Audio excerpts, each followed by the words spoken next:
security group has been assigned to the supervisory organization. But in business process, there is one fundamental. Let's say today I have initiated the business process and I have assigned security group tomorrow. Please understand the scenario. This is the only issue which could have been occurred. So let's say I have initiated a compensation today. Second step supposed to trigger to the security group. She initiated a change job process wherein all the security groups are being assigned correctly in the supervisory organization, but still the process went to unassigned. Okay. Understood the query? Now I'm explaining this thing. So let's say you have initiated a business process today, and after initiating the business process, you realize that the security group is not assigned. So tomorrow you assign the security group.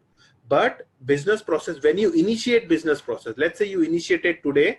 So that means if today all the security groups are tagged to the correct supervisory organization, it will take that. If the security groups are missing when you initiate the process, then it goes for unassigned. In your scenario, this could have been the reason. So let me show you how it works. Let's say I'm changing the, okay, one second.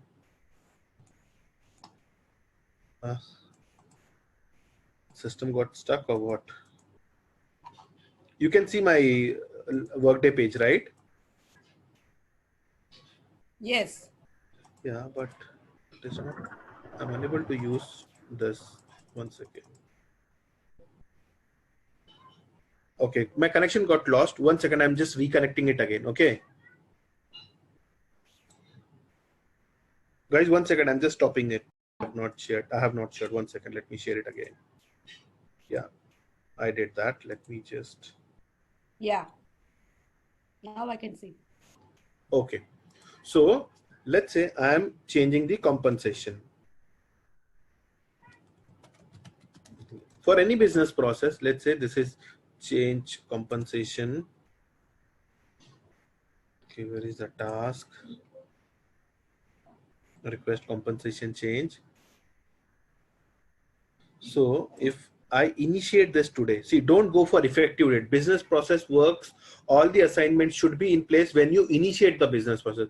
So I am initiating the business process. This is my date and time. Okay. So when you have initiated the process and later after, because change job is a very big business process. That means in one day, you cannot complete the entire business process. So what would have been happened in your scenario? Let's say you have initiated the process today, and after 10th step, let's say 10th step is the compensation partner, but compensation partner was not assigned at that time. But later you realize, okay, compensation partner is missing for the super organization, or the employee might have terminated. The employee for whom the compensation partner task was assigned, he might have got terminated. So that means for one point in time, the security group was blank. So this would have been your scenario. When you initiate the business process, all the assignments should be there. If you assign something later after initiating the process, then system will go for unassigned. Clear? Yeah. Okay, Manthan. So in this scenario, how will we overcome this one? What should we do? Okay. Okay. So let's say now you assume that your process got reassigned. Okay, unassigned. So in that case, what you can do is, there is a simple, you have to reassign that manually then. There is no other way. If you want, there are two approaches. One, you can cancel, which is again, canceling a change of business process is tough because when you go for change job has got multiple steps. So you cannot cancel that. As a business process administrator, the best approach which you can do is, since you don't want to cancel, if you cancel, everyone have to again initiate the process, which is not the correct approach. So what you can do is, you can use this task, says reassign task. Here if you go, there is one section, reassign unassigned task. So you click on this, and suppose you are looking out for change job. If you don't know the business process, let's just click. So what will happen? System will give you all the unassigned tasks associated in this business process. So in this tenant, you can see that there are 148 items which are unassigned. So let's suppose that assign organization is your task which is unassigned. So here if you go and you type that person, so let's say David is a responsible person for that task to be completed. So you can reassign this task to David, and from here afterward, all the business process will flow as per these steps. Okay, Got it? Manthan. Reassign unassigned task. This task is available for the only administrators or anybody No. who can access the business process have the access to this task? No. It again depend upon the security configuration. Let's say if I have said that or reassigning task is only for business process administrator, so then business, usually if I say globally what is the best approach is like anyone who has business process administrator can do this. If you don't have business process administrator security group, then you won't get this task for reassigning usually. But since Workday configuration is Workday security is configurable, means if you want you can assign this task to manager also. So it's purely depend upon the security configuration. But yes, 90% of the population who are using Workday preferred business process administrator should reassign the task. Okay. Okay, Manthan. Okay, got it. So Can I add one more point to this same query? yes, go ahead. Yeah, so when I asked, I approached in the same way, but the interviewer said that it all depends on the job change business process can be triggered by many processes, right? Promotion, demotion, transfer, change location, all that. So that issue might have you should think in that way. How did the job change business process got triggered? Which of all these options triggered the business process? So I just want to I understand your approach, the way you troubleshooted, and it is convincing.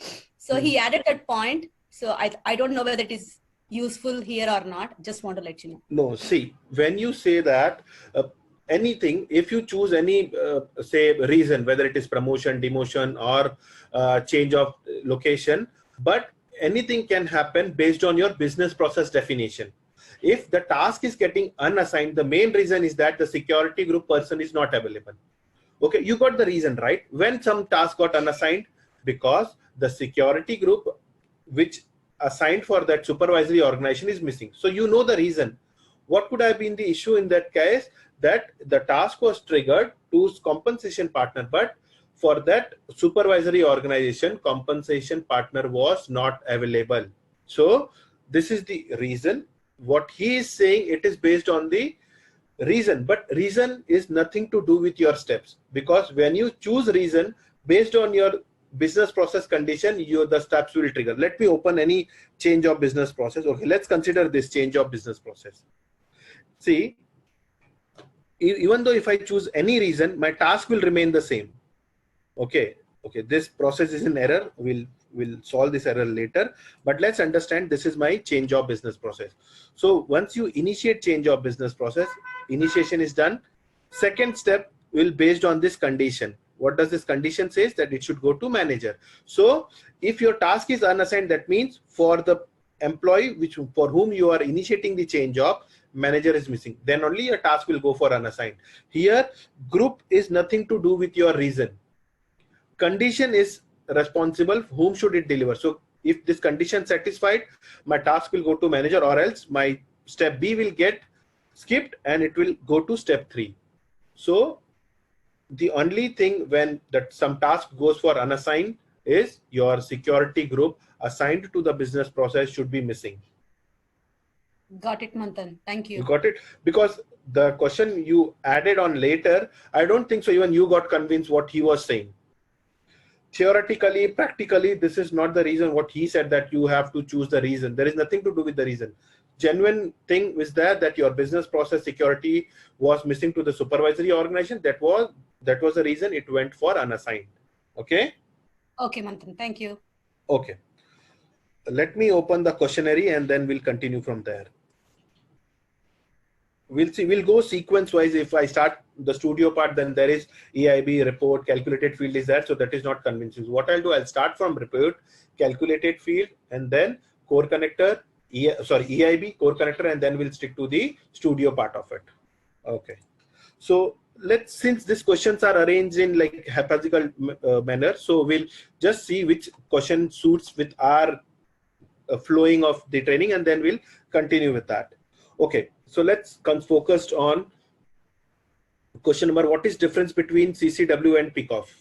This is very common question asked to any interview. So first of all, we need to understand what does a CCW means and what does pickoff means. Okay, so when I say CCW is a core connector worker wherein all the demographic information associated to an employee can be get from this core connector, and we can send this information to other information. Now I'll give you a scenario where I have used in this.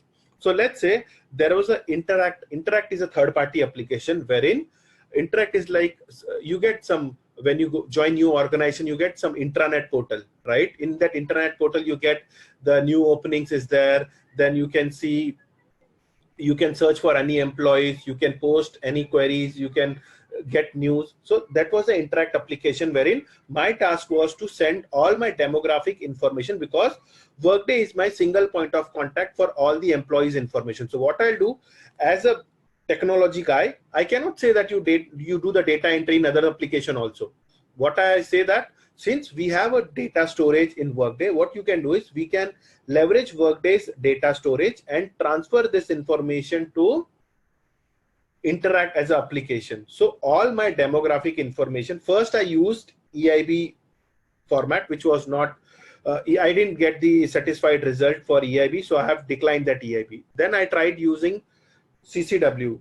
Again, there was some limitation. The limitation was that every time when I run, the format which I want that should be given to the third-party application was some, the delimiter was pipe, and I was unable to achieve that in EIB or in core connector. So I have to use Studio. So in that case, I have used Studio. So yes, again, when you are transferring some data from one application to other application, the best approach is like you get that data in the form of report. So I have created a report wherein I can get the list of all the employees and all the fields required to that third application. I used EIB. I used Studio. I have converted my XML. Remember one thing, Workday understand only XML. When you want to update something in Workday, it has to be in XML format. If you want something from Workday, so first thing, it will give you an XML format. Then you assign your XSLT, and then you do the transformation. So intake is XML, and outtake, like if output is coming, it is in XML format. So create a report, get whether output is there, and then it was transferred via HTTPS. In HTTPS is deliver format. What happens when you transfer some data from one application to other application? We need to provide some medium. So there are different mediums which we can use. SFTP is one, FTP is one. Now Amazon storage, Workday has added recently. We can use HTTPS, means via URL you can send your data, and the data will sit into the third-party application. So this was the approach which I use in terms of migrating my Workday data to third-party, which is Interact as an application. This was my real-time scenario, and I have used Studio to transfer my report with a delimiter called pipe. So pipe is this. Let me show you that. So that is like a vertical line which comes. Let me see, can I use this? So this was my delimiter which I have used to transfer my data. Yes, this was my delimiter. Okay, so this was not achievable in, I am talking this thing for 2016 when EIB and core connector was not that advanced. Now the majority of things can be achieved via EIB as well as via core connector. So I hope you guys understand, you know the concept of when you can use EIB and when you can use core connector. When in both the scenarios you are unable to achieve anything, then you should go for Workday Studio. So remember, any point in time, even though you are a technical guy, but never ever first use a Studio approach. Studio should always come at last, because for developing or implementing Studio, it required some sort of good hands-on experience. Okay, since we are a beginner, or maybe we have a 2 years of experience, so even though you go for a certification, Workday will not automatically give you a Studio certification. Workday will ask you to go for report writer calculated field, EIB core connector first. Once you complete and then you show that you have a hands-on experience, then only you are eligible for Studio certification. So even we will be following the same parameter what Workday understand. Okay. Yes.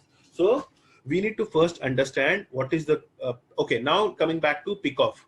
Now let's assume that I have got third-party application. I'm using payroll, but I want to send my payroll information. Again, worker information is demographic information. Payroll information altogether are different. Here we are talking about on worker data, which is demographic file, wherein all the employees record, we can send it across via any mode of integration. In Pico, this is specifically for payroll data. Now, let's say you have time tracking with handy with you. You have all your compensation data in the system. Now, since payroll is processed by some other application, let's assume that Cloud Pay or there is Oracle Pay. There are different applications. Since now again, why do we create integration? First, we need to understand the requirement. We create integration so that the manual intervention should reduce. If I'll update my payroll system in Workday as well as in other systems, so the chances of error may increase, because I am asking one person to update the data in Workday and I am asking other person to update the data in some other payroll application. So chances are very high that if some data is missing and something got updated there, so the uniformity of data is not there. So when we want uniformity of data, we use integration. So integration has got two approaches: inbound, wherein we are updating something from one application to Workday, or we can sending data from Workday to third application. So in Pickoff, we always send a payroll data. So what all things comes under payroll data? Now, when we say payroll data requires a configuration. We cannot directly update any payroll related data. Compensation is associated with my payroll. Now let's assume, let me open the Excel. I'll give you the scenario. Now then you will understand. Let's say I'm using Excel of my system. So first of all, we need to understand the concept of compensation. Anybody who have worked on the compensation? Okay, let's assume I'm saying that this is employee A and here is, let's say, base pay. Okay, his base pay is 1000. I'm just hypothetical thing is HRA is, let's say, 500. Okay, and he is getting some allowance, which is say 200. Okay, this is his compensation data. Compensation data gives you CTC. Once you have your compensation data, then you can send this info, and this all information is yearly, let's say monthly.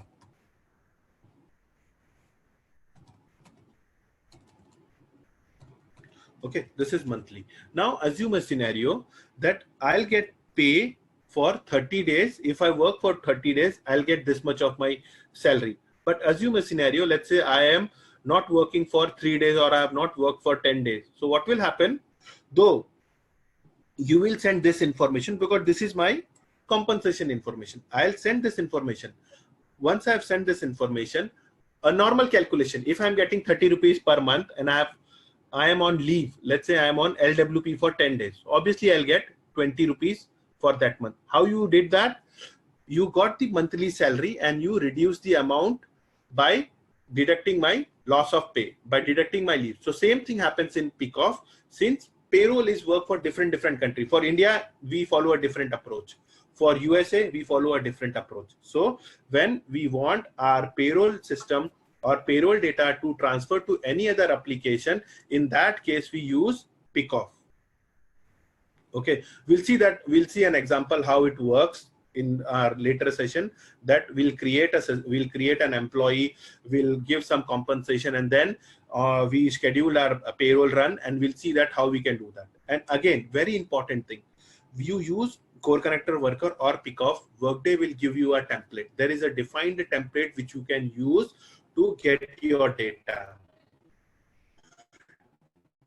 And in Studio also you have to use a template. So please understand, since Workday is an application which we know, we are not owning that application. What we do, we are leveraging a service. So Workday is a template driven application, wherein even for, if you saw for EIB, there is a template. For core connector, you have to use a template. For Pickoff also, there is a predefined template. So we cannot ask Workday to do some changes as per our requirement. We have to adjust as per the Workday's data which has been given. So pick off is mainly for transferring the payroll data. We'll see the subsequent questions, and when something comes which relates with pick off, then we'll take a deeper dive on this pick off thing. As of now, we are just getting an overview. What does a CCW do and what does a pick off do? Okay, how payroll integration works. Again, it is being scheduled depending upon United States. What you do, you schedule that integration semi-monthly depending upon the organization requirement. But for India, we process salary on the monthly basis. So it's depending upon the requirement from the client, we can schedule that. So in this, what we do, we use a template in Pickoff and we give an incremental data. What was given from month of January will not get transferred to month of February. For month of February, again, there is a huge configuration required for your time and absence, which correlates with your compensation. Once this been combined, then you process your payroll application. Even though if you do manually, you will follow the same process. So even system does the same formula and same calculations. We can configure the entire thing. For understanding the concept of PICO, we should first understand the concept of compensation. How does a compensation can be configured? What all things you have to consider when you go for an compensation. So let's assume a scenario. I'm giving a scenario. If you guys have any solution, you can speak up that. Now, let's say my compensation is been placed. Everything is running fine. Then from 1st of January, my organization says that I want one new allowance to be incorporated, but that new allowance has got some conditions. Let's say that allowance is mobile allowance. Okay. Let's say that mobile allowance is, that allowance name is mobile allowance. Now, there is a condition. If someone is working with London, should get 500 INR or 500 pounds. Someone is working with, say, Leeds, another place in London, he should get 250 pounds. And someone is working with Manchester, should get 500 pounds. So how you will approach this? Any idea? How anyone can try if you want to try. My compensation is in place. Everything is running fine. I just want to introduce a new allowance with these parameters. For one location, it is 500. For a second location, it is 150. And for third location, it is 100. This is a real-time scenario which I have encountered during my support project. Any idea what should you do? How you will... In that allowance plan, do we need to configure all these things in the profile based on the location? Okay, so let me just open any allowance plan. I think I lost my remote desktop. Something is wrong with remote desktop. Every time this is getting disconnected. Should not be. Now I'll tell you. I don't know what kind of experience you're showing. Depending upon experience you should have. Never ever try to learn all the module in one go. Okay, no one in this world is expert in all the modules. Okay, so depending upon the, let's say you're getting a requirement on payroll, or you're getting a requirement on security. Obviously, even though you know all the modules, there is no need. If you are working as a security configurator or security administrator, you will be focusing on security. So first, do the mastery of HCM, which is a base module. Once you know base module, then you can go on with the addition of different modules. But never ever try to learn all the modules in one go. Okay, because when you say you know all the modules in one go, the client expectation increases that, okay, he knows everything. So there may be a scenario that you will get a task which you won't be able to perform. So slow and steady wins the race. So never ever try to get into all the modules in one shot. There is no one in this world who says that I know everything. No, there are some modules which as an employee, there might be a scenario you don't know, you haven't worked on that part. So the best approach is say that, okay, you give me that task, let me work on something here, and if I have any query, I'll ask you that. Okay, coming back to your allowance thing, let me go back to allowance. Okay, there is a task which says allowance plan. So this allowance plan will give me list of all the allowance plan. Okay, let's consider, I think car allowance is common. Let me see, do we have car allowance? Okay, we have car allowance. Okay, now I am onto the allowance plan page. Okay, now tell me what you'll do. Here I have got 3 scenarios. Okay, 3 locations with 3 different compensation. Location A, 500 pounds, location B 250 pounds, location C 100 pounds. But my allowance plan is car allowance. I should not create 3 allowance plan. This is not the right approach. Since you have to use one allowance, which is a car allowance, because your payroll will take this car allowance thing. It will not say car allowance for UK, car allowance for India, car allowance for USA. No. The compensation element means which goes to payroll should remain the same. So we need to use car allowance once, and here is the place wherein we can define a, let me edit this.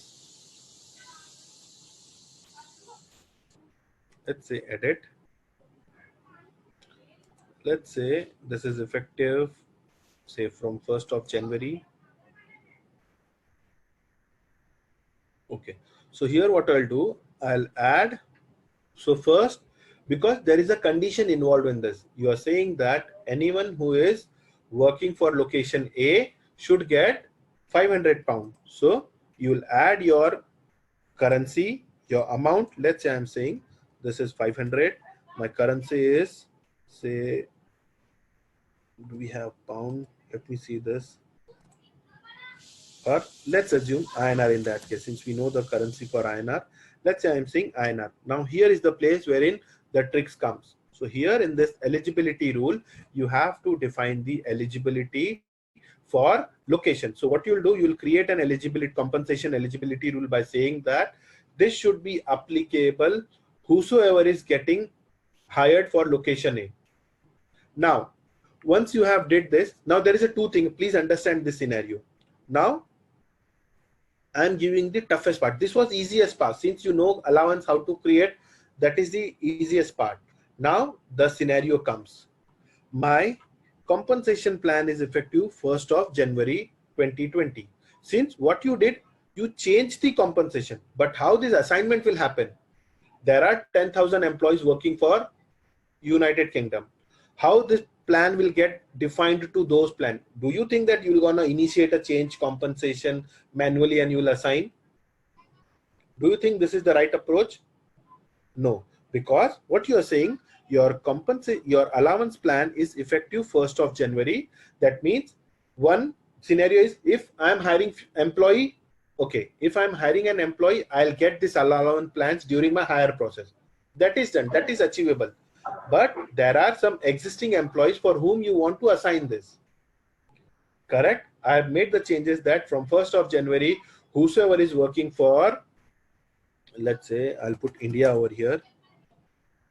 Whosoever is working for, do we have, okay, let me use anything, country is equal to India. So now my condition says all this allowance plan is applicable to, this is a new plan.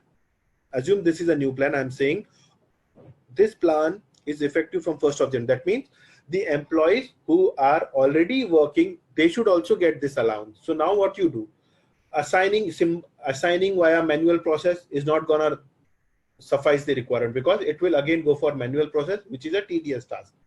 Yeah, second approach, you can use an EIB, but again, there is a concept in Workday. What you can do is go to action. There is one task which we can use. Let me see, do we have access? Let me just see this.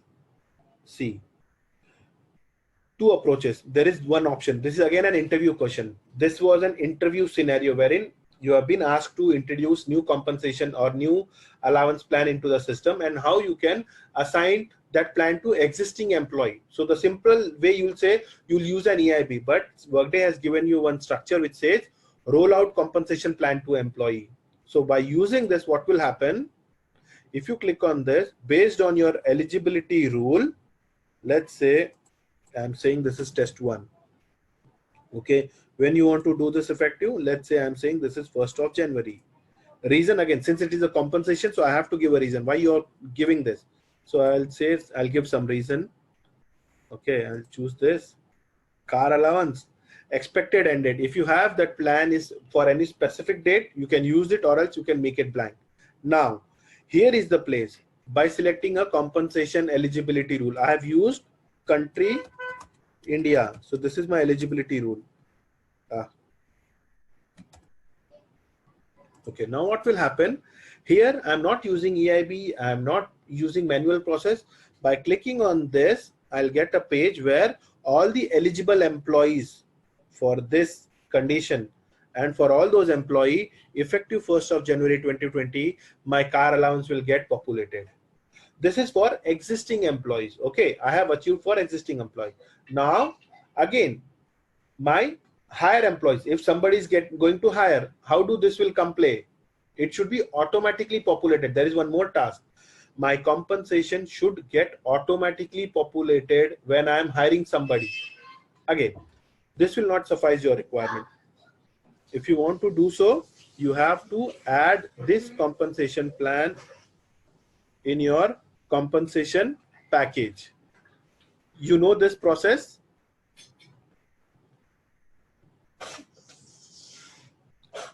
Guys, anyone knows that any compensation component you create, you have to assign it to the compensation package? Yes, Manthan, we need to assign. Okay, so once you do that, then your automatic assignment will take place.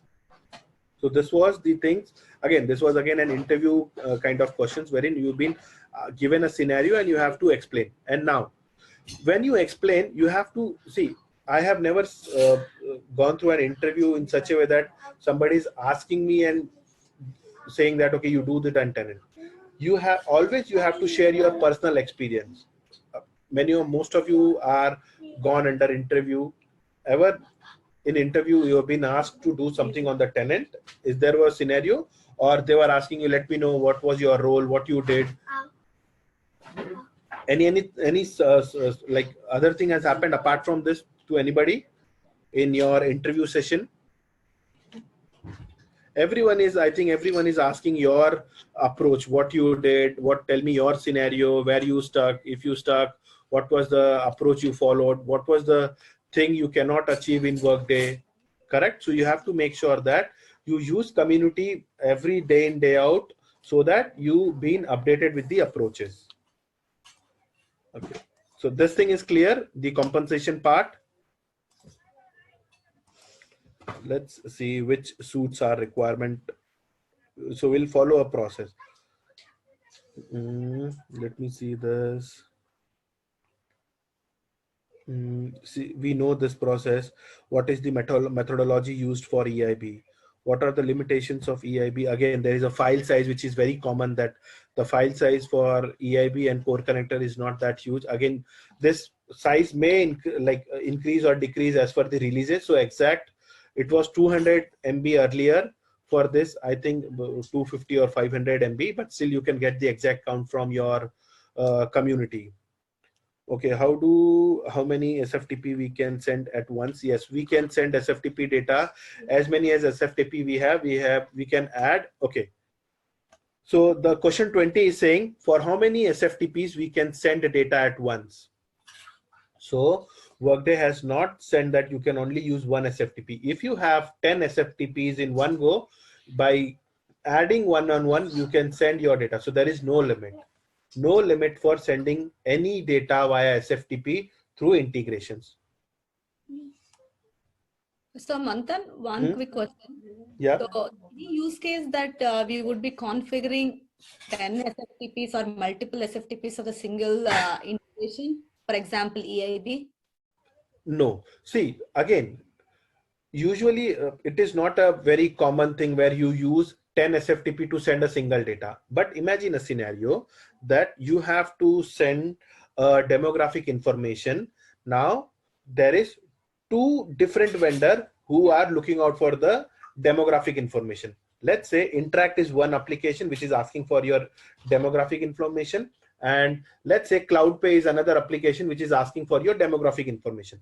In that case, to avoid duplication of integration, what you can do is, again, it's purely dependent upon the requirement.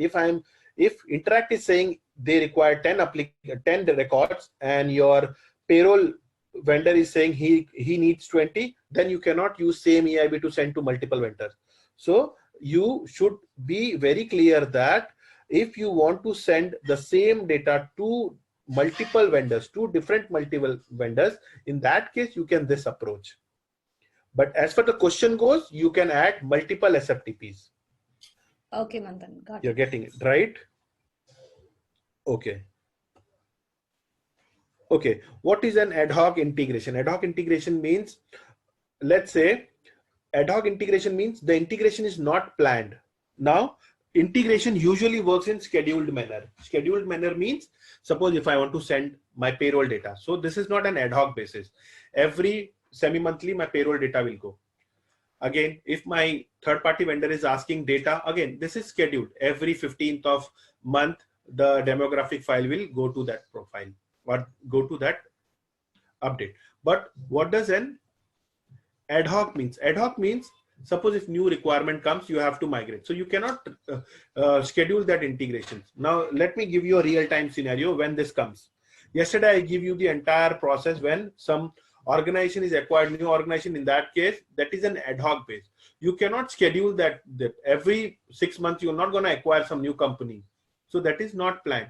Anything which is not planned are called as ad hoc integration. So mostly we use EIB as an ad hoc integration.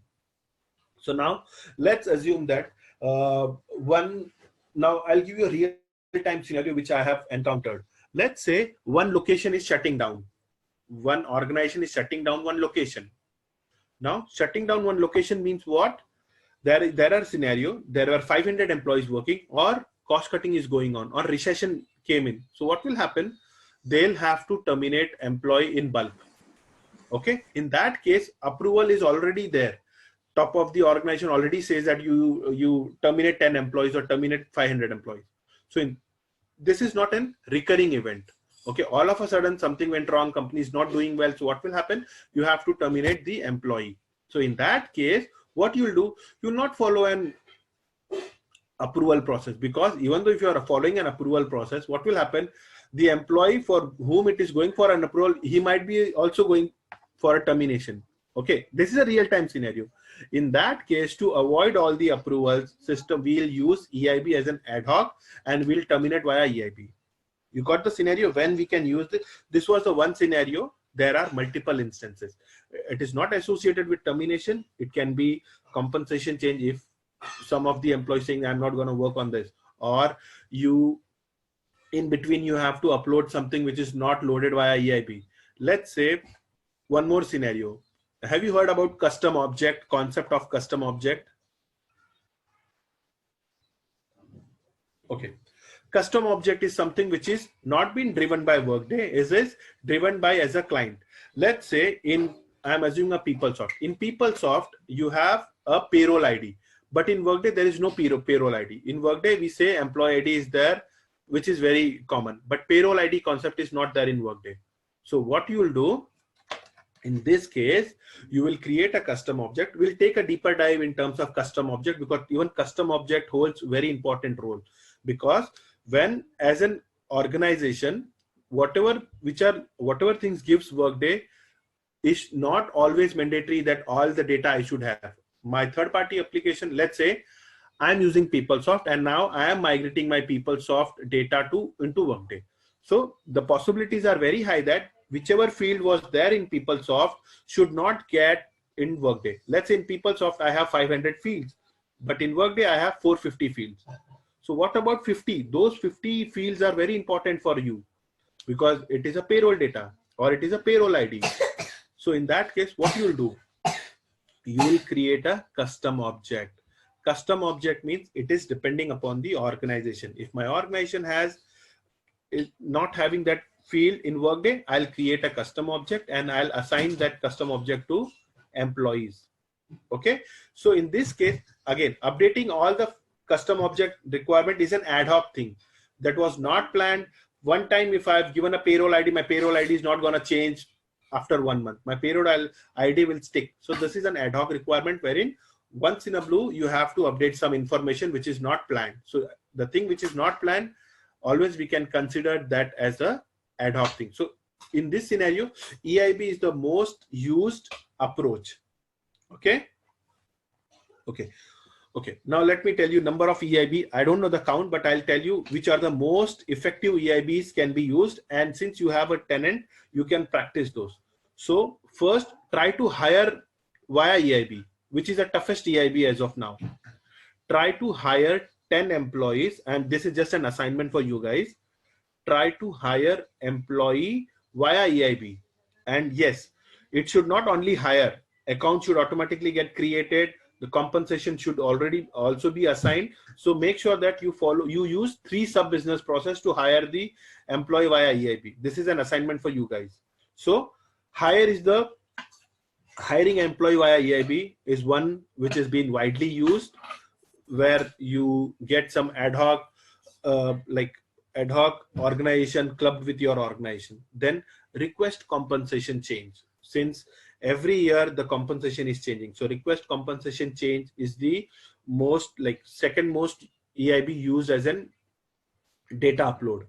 Then I spoke about custom object. Custom object means the field which is not there in Workday, but you want that data to be tagged to an employee. Then you'll use a EIB, which is again a custom object EIB. You can use this. Then change job is not that used, because change job is the toughest business process in Workday. But again, I have used change job. So I have used change job business process for doing the promotion. So recently I did this. So change job is also a one. Then if you have third-party application, you want to upload the time entry for that employee, then you'll use enter time off also. So again, okay, first you have to understand for what all things you can use EIB. Anyone can have any idea? How do I know that for which thing I can use EIB, for which thing I cannot use EIB? Again, this is an interview. This is an interview question. Outbound integration, Manthan? No, file. Inbound? Generally, what I have learned is EIB is not used for scheduled inbound, and it is used for ad hoc integrations by HR team and mass upload data. Okay, correct. But let's say I am saying, can I upload payroll data via EIB? So yes, no, how you identify whether it is yes or no? You got my question, right? I am saying, can I upload payroll data via EIB? Am I audible? Yeah. I'm thinking. So payroll data means it has lots of data: compensation, time tracking, absence, payroll inputs, all that. We can do. I haven't explored that option though, but I think we can do. That's what I learned. Okay, I think it's not the desired answer, right? I think means you are not sure, but you are saying can or cannot be. But see, for all the business process, any business process which is there in Workday, we can use EIB. This is a thumb rule. Any business process, if there is a business process, we can use EIB for that process. You got it? So if anyone is asking, can we use this EIB? So the first thing so first thing what you can do is just go here and look out whether that process, I don't know what is happening. This remote desktop is getting data load. So if you are saying that, can we use proposed compensation or anything like that? So by directly saying yes or no is not going to do that. So the first approach, there is other thing also we can use because for creating job profile, creating supervisory organization, there is no business process. Getting it? When you create job profile, does it go for an approval? When you create supervisory organization, does it goes for an approval? No. That is once you create, it is put. So there are two kinds of EIB. One which follows a business process. So let's say anything with payroll. I'm just looking whether anything is there with the payroll or not. Let me just click that. So anything with payroll. So I've just clicked on payroll. That means payroll interface data is there. That means for updating payroll information, I can use EIB. So you have a web service enabled for EIB. Now, again, if you want to create job profile doesn't follow business process, then how you will say whether you can do this or not? So in Workday, there are two kinds of web services. One is which follows a business process. Second, which just entered the information. When you create holiday calendar, it doesn't go for an approval. That is put. So two approaches is there. Web services have got two items. One which follows a business process. Other one which says put. Anything with put data, you can simply enter. It will not go for any approval. But other than put, if you are processing anything via EIB, it goes for an approval based on your business process definition. Got it? So this is what you can say, that if the business process is applicable or if that put data is there, then you can use EIB for uploading any information in that tenant. Okay. Can you modify the EIB template? Let's say. No. Yes, we can modify. Let me tell you. Now, let me open some template. I'm using my system data. Let me just open. Excel template. Sorry? Yeah, Excel template, right? Yeah. Download, upload, modify that, and then again. Yeah, I'm talking about. Okay, let's say I'm opening an EIB first. Okay, let's say this is my EIB. Okay. So I have changed job.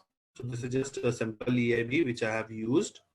Here you see the spreadsheet key, worker, employee ID. Do you have control for changing this all the content?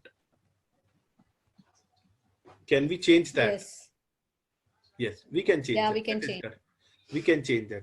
And suppose if you don't want this entire section to be delivered in the Excel template, then we can hide it from the definition of EIB. We can do that. Okay. Let's proceed further.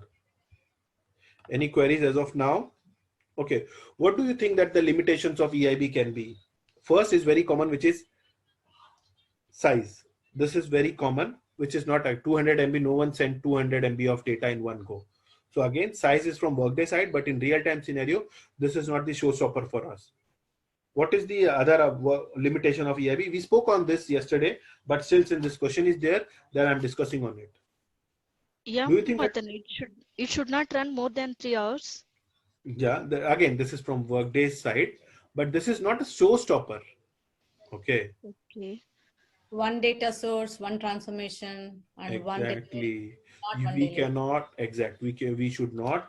We are unable to use multiple data sources in one go. Let's say I want to send worker data and the payroll data in one go.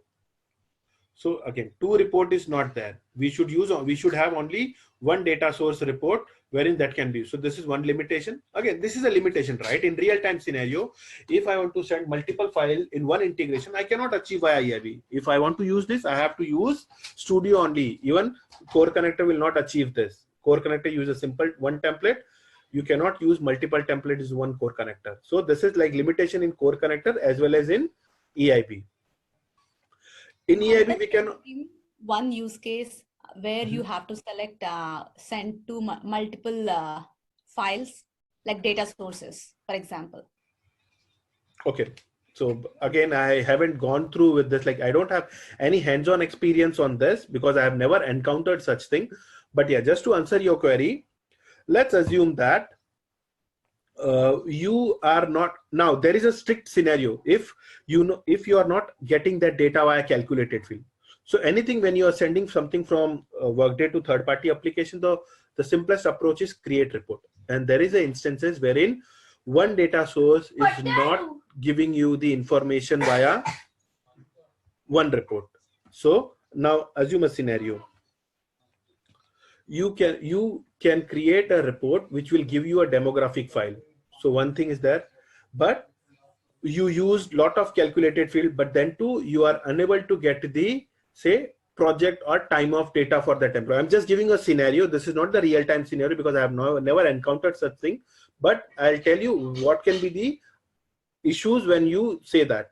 Now I'm saying this is again, there are instances wherein you cannot create a report for that thing.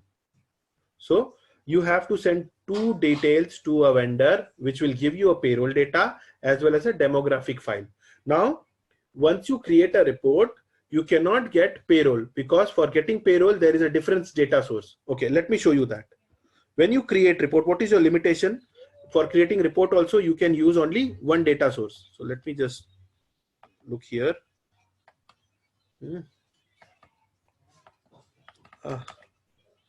I don't know what is happening, but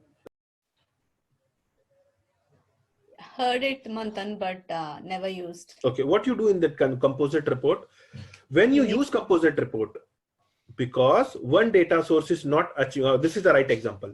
When you use composite report, because your one data source is unable to give you the correct output, correct? The definition of composite report says you can join multiple reports in one. Why you can join that? Because your one report or one data source is not giving you the output you want. So what you do, you create 2 or 3 multiple reports and then you combine into a composite report.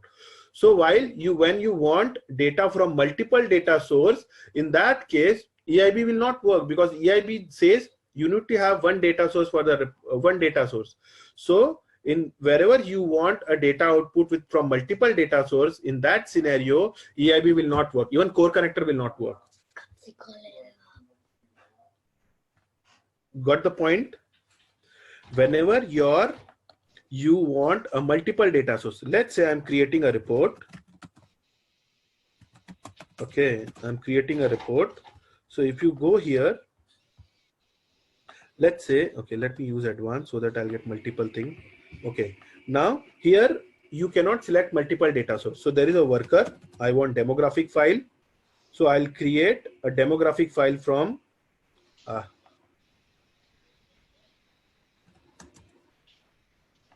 this workers. Okay, the new thing comes, we have to remove this. This is something new which has been introduced in Workday 33.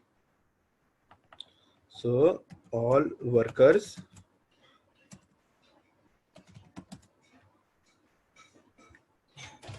okay, let me uncheck this.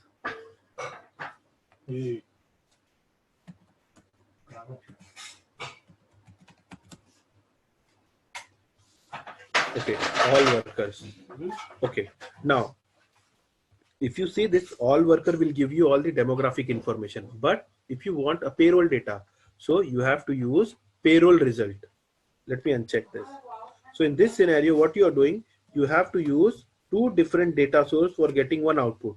So in this scenario, EIB will not work. One EIB will not work. If you want, if your system allows, you can use multiple EIBs to do that, but this is not the right approach. In that case, you have to use a studio approach wherein you will get 2 records from your multiple reports and convert it into one and then send it across to the vendor. Okay. So when your one data source is not giving you the complete output, in that case, EIB will not work. EIB will only work when you have one data source and that data source should suffice your requirement. Getting it? Yeah, Manthan. Convinced or still I didn't get a convincing answer? Let me know if you're not convinced. Yeah, we got it, Manthan. But the only thing is, even though we have an option, Workday has given us an option of creating a composite report using multiple data sources, but we would not be able to send that composite report through EIB, right? Correct. EIB only understands custom report, which is of type advanced. Yeah. So if your type is... So using Studio also will not be able to do that, because the web service option is not there in the matrix and composite reports. Right? Not only advanced report is the option which is available in Studio also. Even though you create trending metrics, your Studio will not understand that. So that was the reason when you want a multiple data source to be part of your report output, then you have to use Studio as an approach. Okay, Manthan. Yeah. Got it? Okay, now since we are there on the data source page, do you have, again, this is an interview question, but this is more related to reporting. Now, can you tell me the difference between all workers and all active and terminated workers? This is a very common interview question. Doesn't have terminated worker information. All workers means they don't have terminated workers. All active and terminated workers means where you have total active and Okay, let me test this out. Okay, what you guys are saying, everyone is convinced by this answer that all worker will not show the terminated employee. Is it? No, for all workers, under also is I think we do All have workers means terminated, presently active and future hires also. terminated, present and future active employees. Okay, can somebody conclude what everyone is in line with?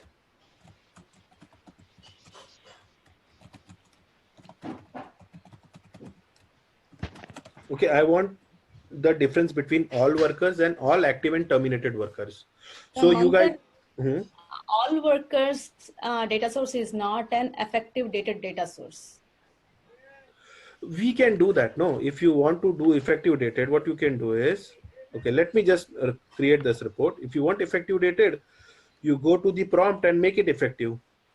Go to prompt, okay, and say it over here that effective date prompt during runtime. So if you use this, you will get a prompt. So again, your all worker is giving that.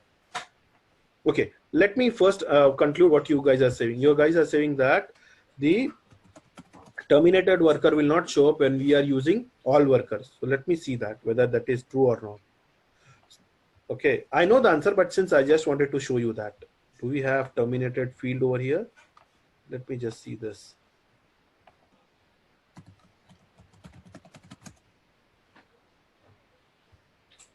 Okay, this is terminated. Let me make it equal to true. If I make it true, so that means if I get an output, that means I can get the terminated employee. Let me just see. Let me just run this report. I'm getting only one column. Let me run and see. Okay, I got the effective dated. So all worker is also an effective dated based. Let's say I want effective for 31st of January. Okay, I got terminated employee. That means your all worker data source will show up the terminated employee also.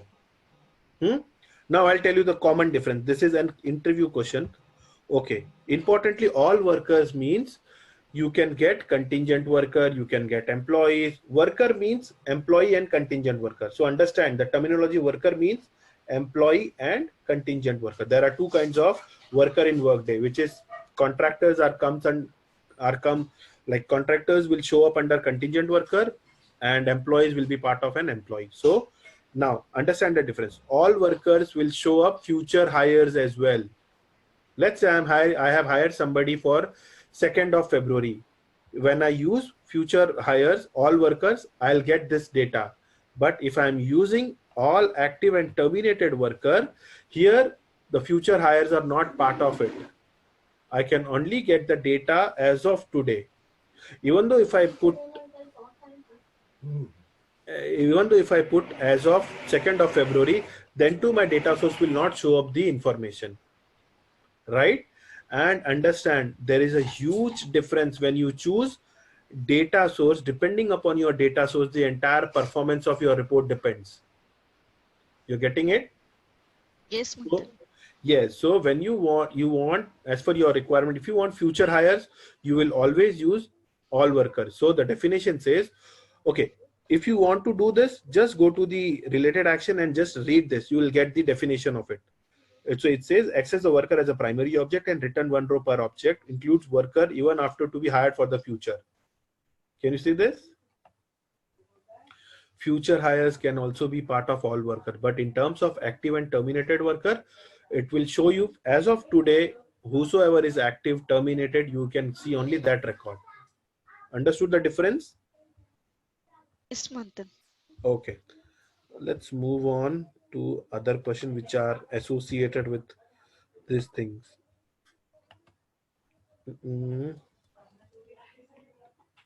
Okay, so anyone have worked on the design document? Because any integration verbally it should not work, right? I say that, okay, I need employee data, can you give me that?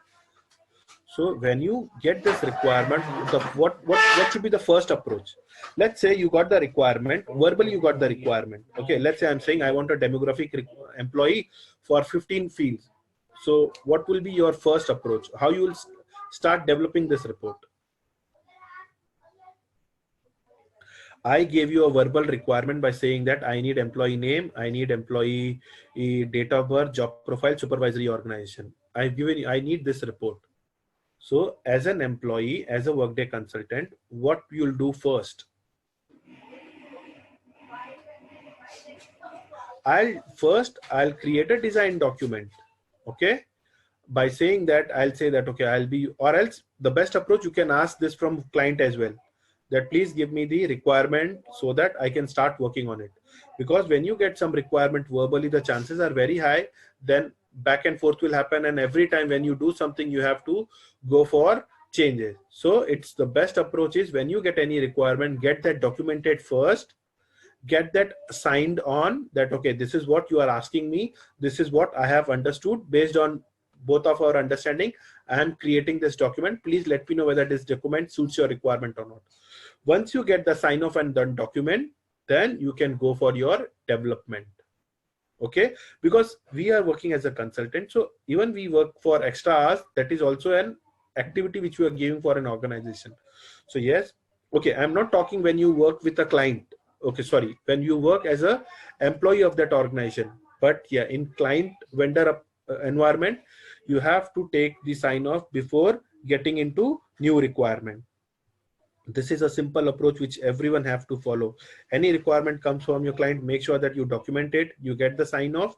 Once you got the sign off, then only you start working on your reporting part. Now, I have couple of requirement handy with me. Let me show you that what all things it consider when you say that you got a requirement. Let me see this. I have design document. So, okay, again, design document purely depends upon the client, and they have some, each organization will have different requirements. Okay. So yeah, get the sign off and then start working on it. Let me see which query or question is in line with this. Okay, number of studio integration used in your project. I have developed 3 studio integration. One was the Interact. Other one was with the People Fluent. People Fluent is a recruiting application which was inbound. So all my job, okay, now I'll give you a scenario. Okay, now this is a scenario based question. If you want to attempt, you can attempt. So I have a recruiting application, let's say People Fluent. People Fluent is a recruiting application wherein we create all the job requisitions. Now, suppose, and importantly, when you talk about any integration, the first thing is like you should first understand the functional part of it. So now here we'll use 2 approaches, functional as well as technical. So now I'm giving a scenario. I have a People Fluent, which is a third party recruiting application.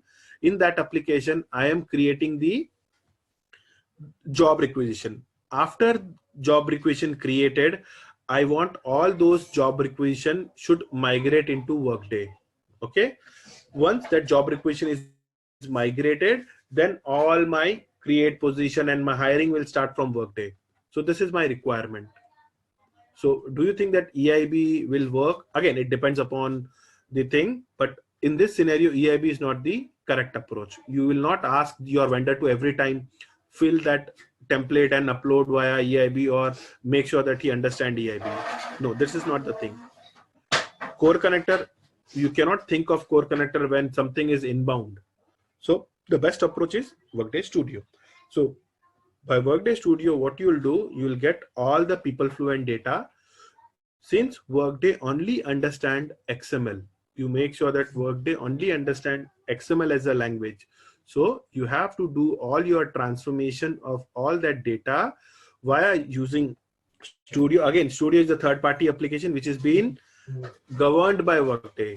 Studio is not owned by Workday. So you will create a studio wherein all the fields required in your Workday, because People Fluent, there are 50 fields. Workday, there are 70 fields. Okay. So all the 50 fields should get updated into your Workday system. So People Fluent, now how this system works, now this is a real-time scenario. What should be the approach? I am saying, okay, when you hire somebody, can you tell me the life cycle of hiring? Or else, because we should understand first how we can hire somebody into an organization. let's assume that I am an applicant. Okay, I am an applicant. I am going for an interview. So from here, can anybody tell me what is the entire life cycle from applicant for getting terminated, or after termination, what happens? What is the, since we are focusing on HCM, so HCM means employees life cycle from start to finish. The life cycle should be there in the Workday system. So okay, since we are focusing on hiring, but before hiring also there are multiple things which is already been in progress. So now I'm giving you a lifetime, like a real-time scenario. First, when you get open position, then only you apply, right? Then only you apply for position and you go for interview, and then you follow the interview process. Till here we are okay. But for getting that open position, there are different process which is being uploaded. I cannot randomly go ahead and post the job requisition on my career site. For posting that also, I should first have a requirement. That requirement is there, then it should be followed by multiple approvals. Okay, there are 4 employees or 5 approvals has to be happen. So first, now I'm giving you the recruiting as well as HCM life cycle. So in recruiting, what you do, you first create a job requisition. What does a job requisition has? Job requisition has multiple information associated with that. Okay, now when you apply for any open position, what you look out for, what all things you see when you, let's say I'm saying there is an open position in Delhi. Okay, so what all things you look out for? If I say there is a CEO opening, do you apply? Are you going to apply to that position? No. So what you see when you looking out for any opportunity, you see, first you will see whether that job profile, the type of job that position is asking, whether you have that experience or not. So all your career, your experiences should match with that. So first you will check this. Secondly, you will see whether compensation is correct or not. If you are having a compensation, if I'm offering you a compensation which is below your current compensation, again you will not go. So when you look out for any opportunity, there are multiple things which you focus. So first thing is your criteria, whether you are eligible for that job or not. Once you are eligible, you are looking out for compensation. After you say for your location, whether you can be to that location or not. So everything, all this thing has to be approved and updated somewhere in the system, since you are only focusing on your job. But before getting into that job, there are a lot of homework which has to be done. So let's assume I am saying that I'm using Workday recruiting. So in Workday recruiting, what I'll do, I'll create a job requisition. Job requisition means a job request. So I'll create a job requisition. That job requisition will follow an approval as per my business process. Once that job requisition is approved, then I'll create a position. So let me just look into the tenant. It goes off. 1 second again.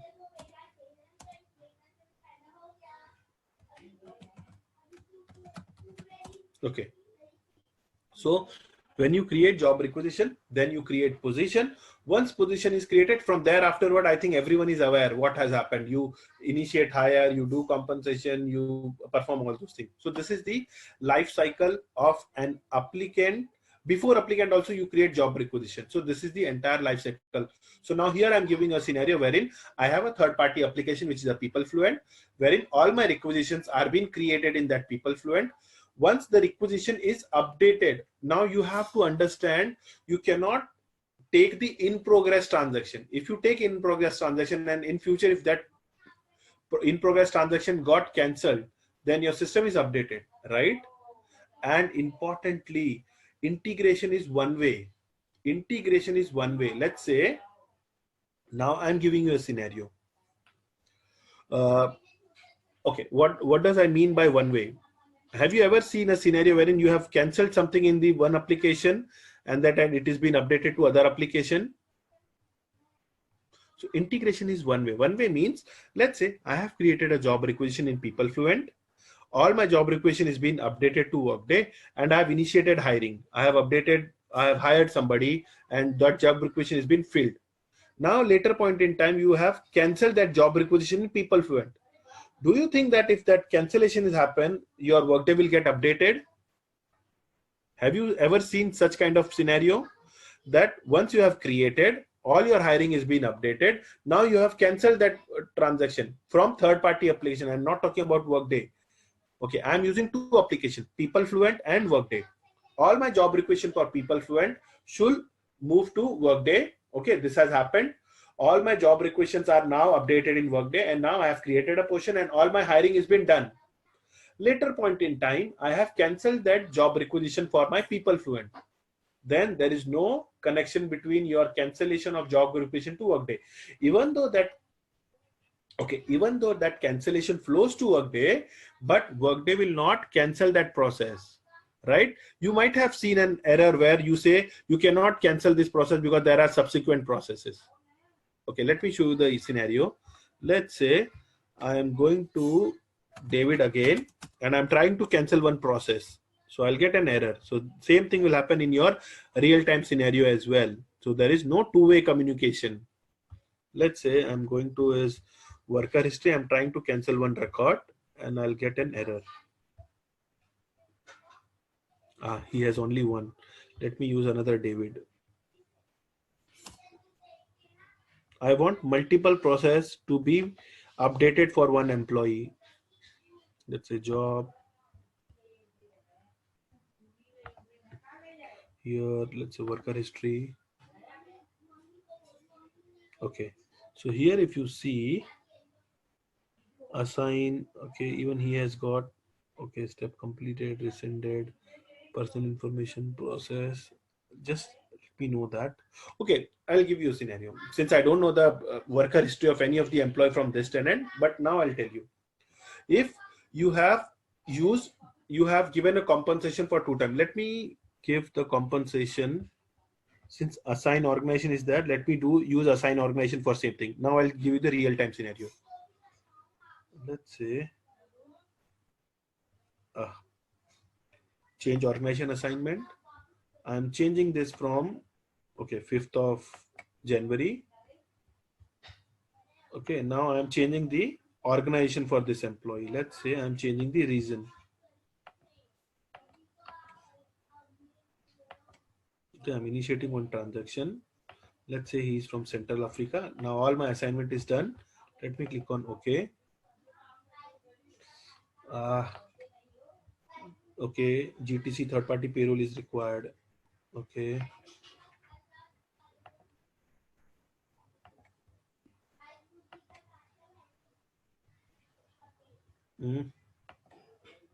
Group is required to have a value. Where is group?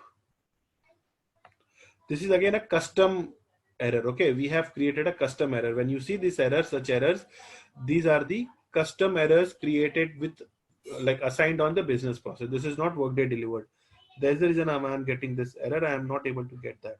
Okay, it is giving me group also. Let me update this. Okay, now try to submit.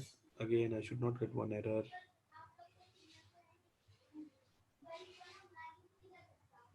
Okay, my process got completed. Now, if you see here, you have got 2 organization assignment. One is for 5th of January, and this organization assignment is this is rescinded. Let me use one thing. Successfully completed. Okay. Now, if I try to cancel this, my system will not allowing me that. Let me see. I'll go here and I'll try to cancel. Okay, which is very common question. I hope you understand the difference between rescind and cancel. Okay. Let me say rescind. See, it is saying that it is not rescindable. Why? Because there are multiple assign organization is being initiated for this employee. Let me go back to this profile again. Okay, if you see here in worker history, let me just filter on assign organization.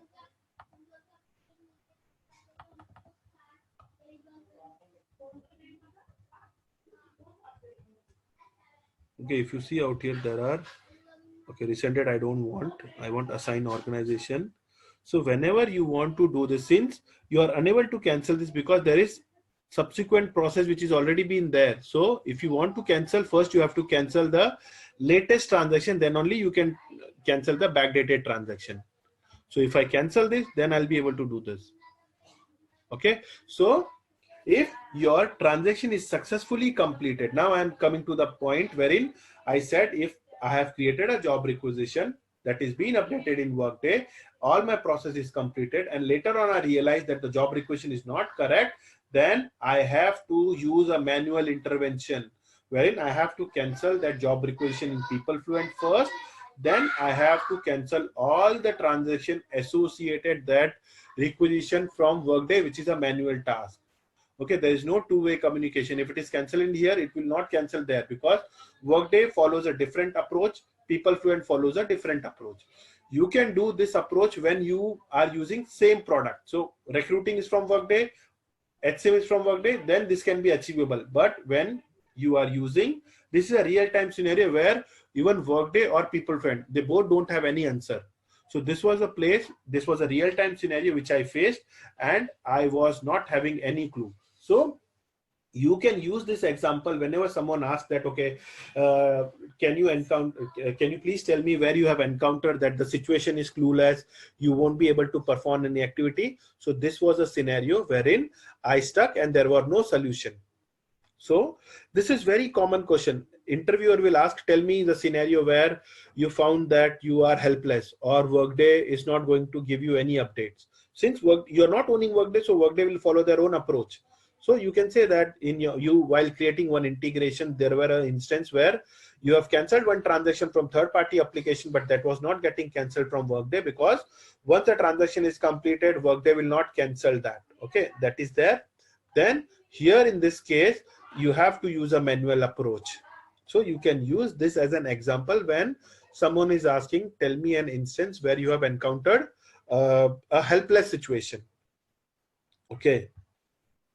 Since I am looking into other queries, if you guys have any queries or you guys have encountered where you don't know the exact answer, we can talk on that part. And let me see the Q&A then.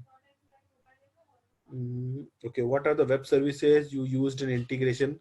So yes, as I said, any business process transaction, you can use that web services via EIB or any put data, Put data means create supervisory organization, create job profile are part of my put data. So you have to understand the difference between put and web service. So when you have, let's say, when you say, let me duplicate this tab. Anything which you create will come up put. Okay. Let me just show you that.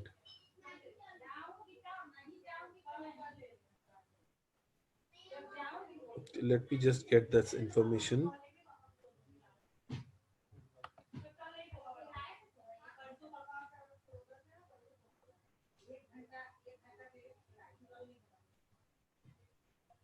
It is taking time. Let's just see. Create. Anything with create. Anything in create with Workday will have a put. Okay. Now let me create an EIB first. Create. I'll tell you. Create EIB.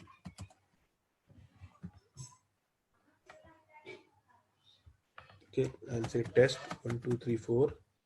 Let's say inbound because put will always update the data. Now let me say get data. Here in data format, you have a web service enabled. Okay. Here, anything with put holiday. See, when you use anything with put means that is create. So if you go to tenant,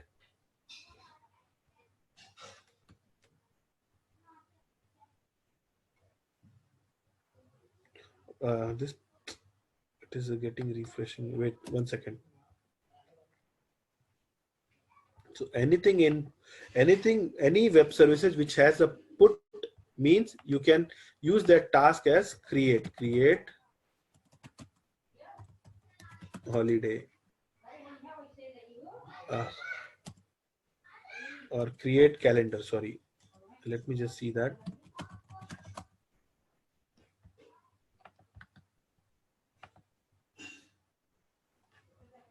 or else maybe security. If I'm not getting that task, it is with the something to do with the security. I'm not going to drill down with that security first. No, I don't have, but yes, just to say you that anything which has put will do, it will not go for any approval. But apart from this, if you say, let's say request compensation,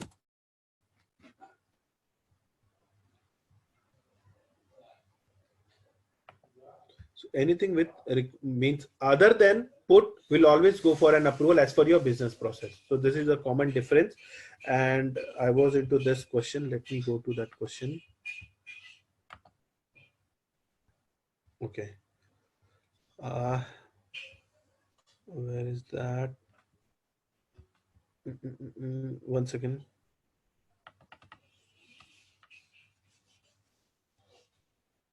Number of EIB. We are discussing. Manthan, Yeah. in that web services you just showed, you showed Mhm. put and The some other one. yeah. So I remember seeing something import also. That web services starts with import. Okay. One I second. know Let me, what exactly is that. again, import will also, let's say import. Okay. Import means, now if you see this import are majorly for accounting when you want some, which has been, say, if I say US payroll, now in US payroll, Workday has predefined all the component for that United States, let's say benefit or some any kind of deduction. So what all this information, Workday has already created everything. You just have to put the data into that.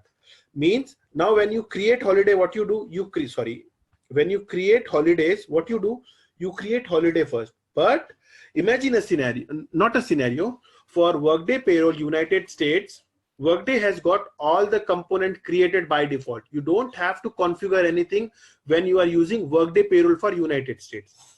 Correct? Now in this scenario, what you are doing, you want to update the data for existing configuration which is being owned by Workday. All the configuration, let's say a payroll for United States, we are not creating any government status. Everything is already been updated in Workday.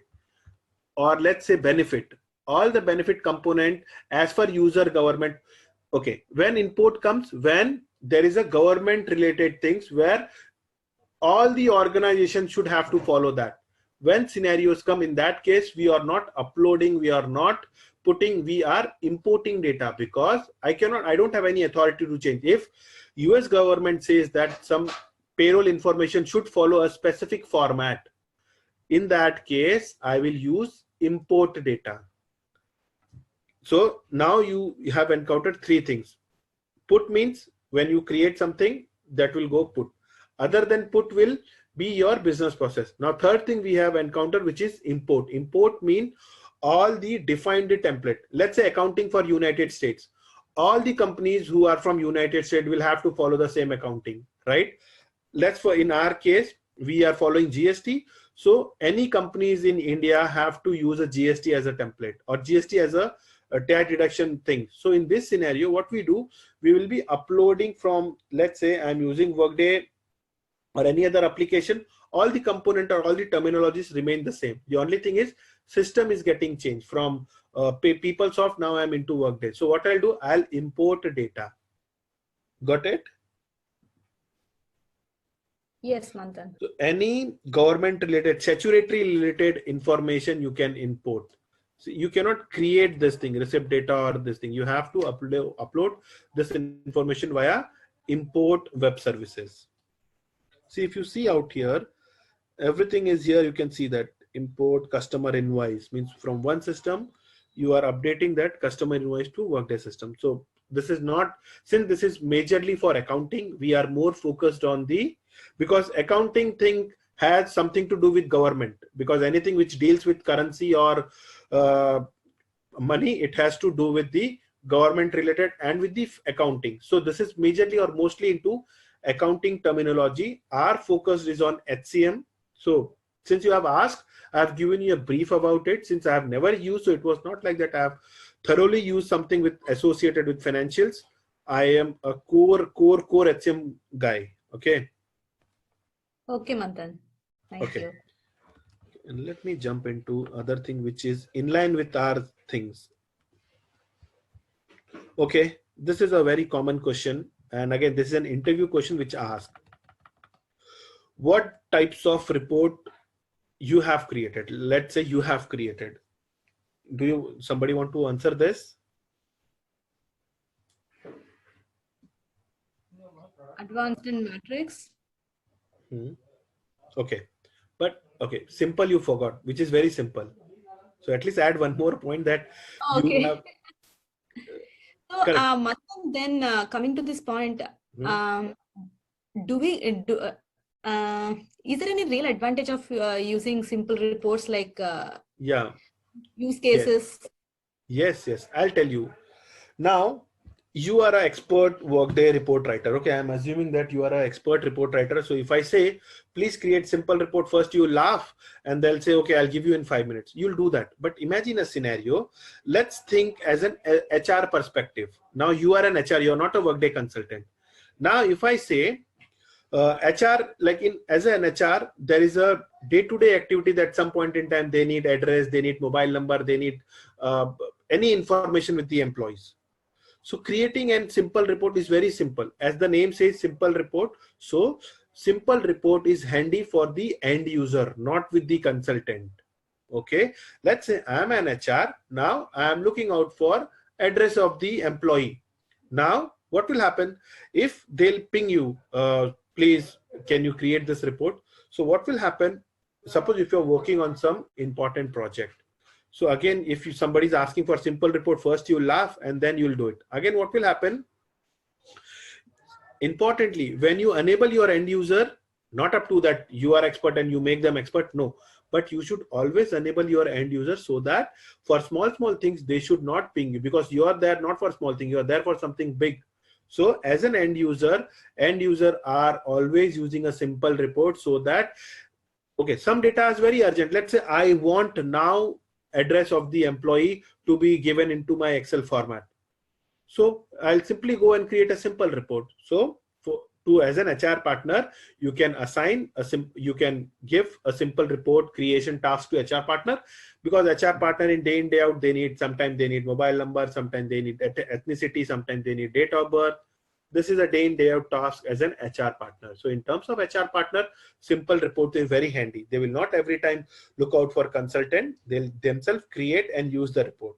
Understood? And people are using, I have given liberty to my end user that for any such simple report, you don't wait for because now understand as a vendor point of view, you'll say that first raise a ticket.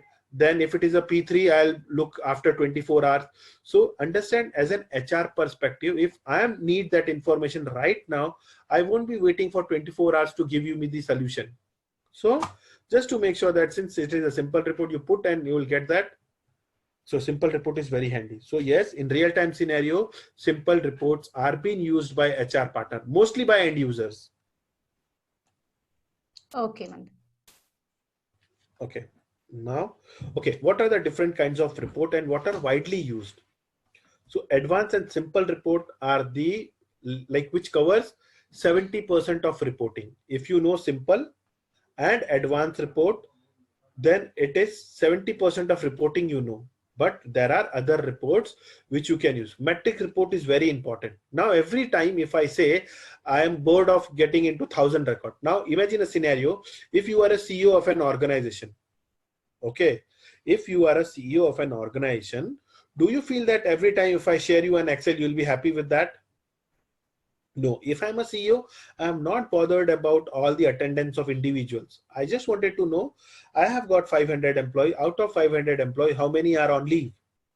So I'm not going to look out for any Excel thing. I want something which will show me in a graph, and I can, from looking into that graph, I can able to understand that, okay, this is what my percentage of employee are on leave. So in that scenario, I'll be using a metrics reporting. So metrics report gives us the visualization. So any point in time, and metrics report always group. Let's say I'm saying, let's group an employee based on gender. Now tell me what is the percentage of gender, male and female in my organization. So what you'll do you think that you will create an Excel report and then you'll do a multiplication? No, better you will create a metrics report. Let me quickly create a small metrics report just to make sure that you understand the concept of metrics reporting. So metrics report is very widely used. Then there is a concept of trending report. Trending report, yesterday I gave you the example, real-time scenario of trending report, which was a toughest report for me to create that, which was getting the percentage of leave based on location. Okay. What are the other kind of report you have used? Have anybody used transpose report? What does a transport report do?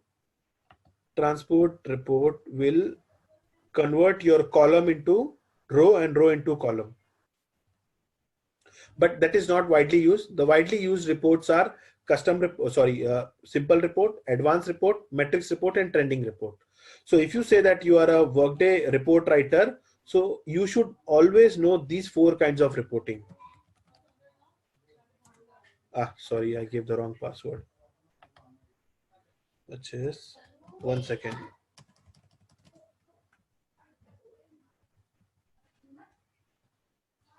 So, okay, we should first understand the definition. What does a simple report do? We understood.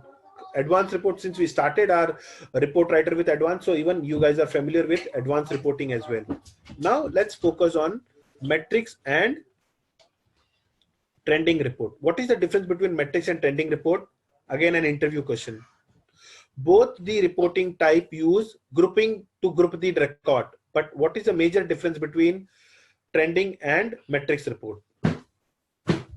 Metrics report will give you component based on your activity. Let's say for performance is not on monthly basis. 1 year I'll be having one performance, so I can use metrics. But if I want any time bounded information, let's say I want what is my monthly deduction or what is my monthly payout for the employee. Let's say today I have 400 employee, I'll say 400 rupees. In February I have 500 employee, I'll spend 500 rupees. So what is happening? Any data if you want timeline based, you will use trending report. Any data if you want based on some grouping, you will use metrics report. So the basic difference between metric, both use and have the same format. They'll give data in different format based on your graphs. But the basic difference is trending means it is based on timeline. Metrics report, it is based on some grouping condition. If you group that, you will get an output. Clear?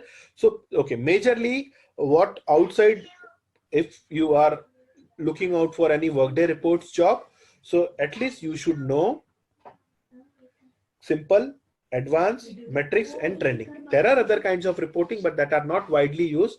So even though if you say that you have never worked on composite, there is no wrong in that. But yeah, if you say that you don't know metrics or trending, then there is a serious concern. So make sure that you understand the concept of metrics and trending report. Manthan? Yeah. So for the interview purpose, if you ask like, can you just list some use cases where you created matrix reports? So can you just provide 2 use cases or something where each company would have that as a generic requirement or something? It would make us to say. Yeah, see, performance is very common. Just now I gave you the example of performance. So performance report is now, let's say my performance now importantly, when you create any report, if I'm saying performance, so the first thing is you should first understand the concept of performance, how the performance actually works for the organization. Okay, performance is different for different organization. Organization A will follow a different approach, organization B will follow a different approach. Now when you want to track, now let's say I have initiated a performance for 10,000 employee. So I am not interested to get into each employee's record and give you that, okay, there are 10,000 employees. What I'll do, I'll create a metrics report. Let me try to do that. Okay. So I'll just create a real-time report. I'm hoping that the performance data should be there in the tenant. So create custom report is my task. Let me create that. Okay.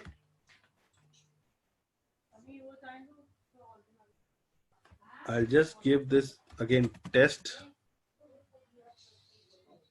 Say Okay, here I'll use metrics as a type. Let's say I'm using, okay, or else let me use some other simple thing, because if I use performance, I have to create a lot of calculated fields. So that may go wrong. Let's say I'm saying active employee, or I only need active employees record. The simple thing is, oh, sorry.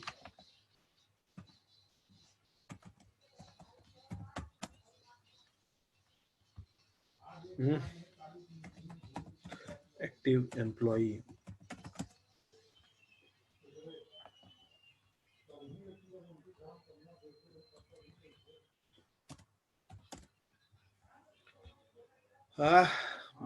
This irritates.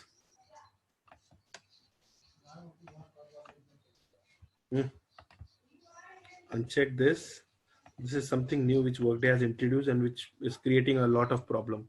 Let's say active employee.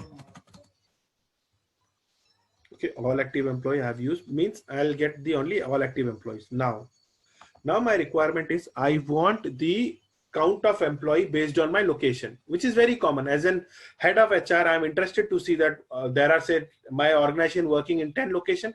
I wanted to know the count of employee.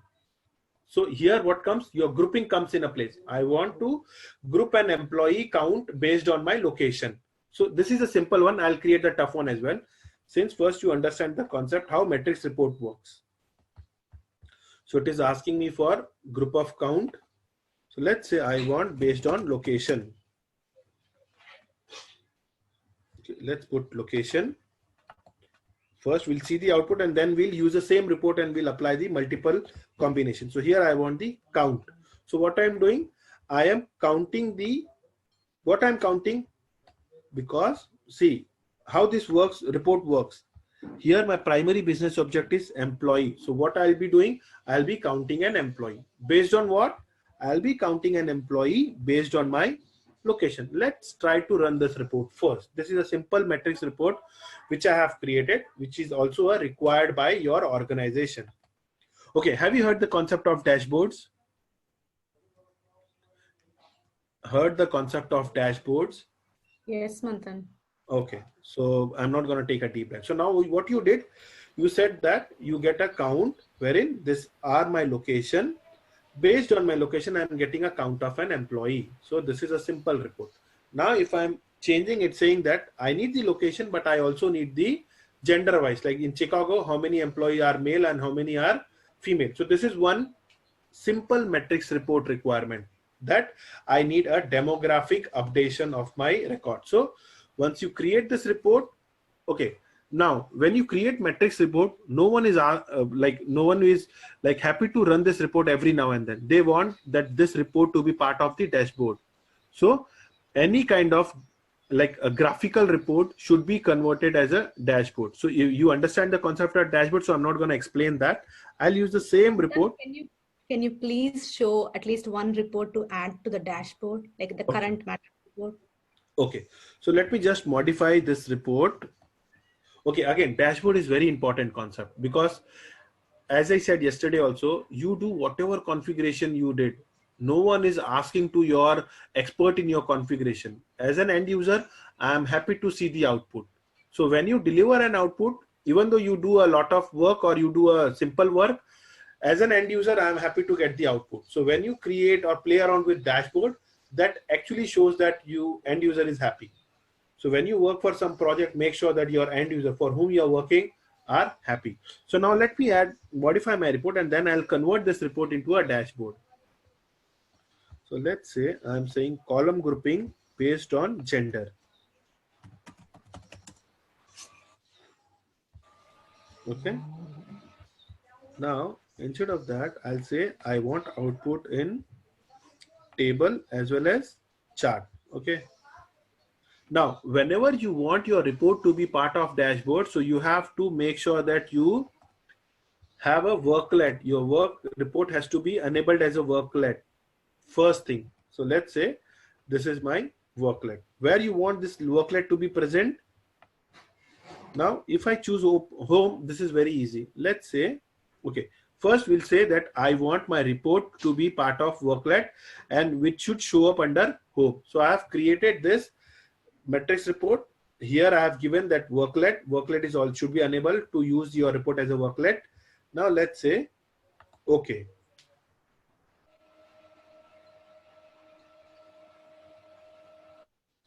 Let me try and run this report first.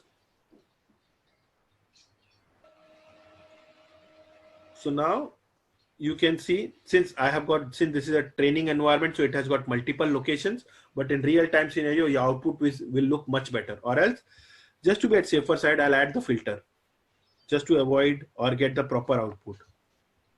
So first, let me focus on this output, and then we will convert this report or this metrics report to be part of our dashboard. Let's say in filter, I'll add 5 location just to look the data correctly. Let's say location. And importantly, when you create your report as a worklet, you have to use a share option. So let's say, I hope you guys know what I'm doing. So I'm not take a deeper dive. Let's say I want New York location. Okay, there are these many New Yorks. Then let's say I'll say San Francisco.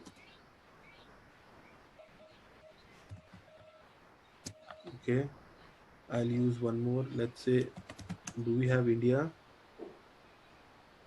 No, or else.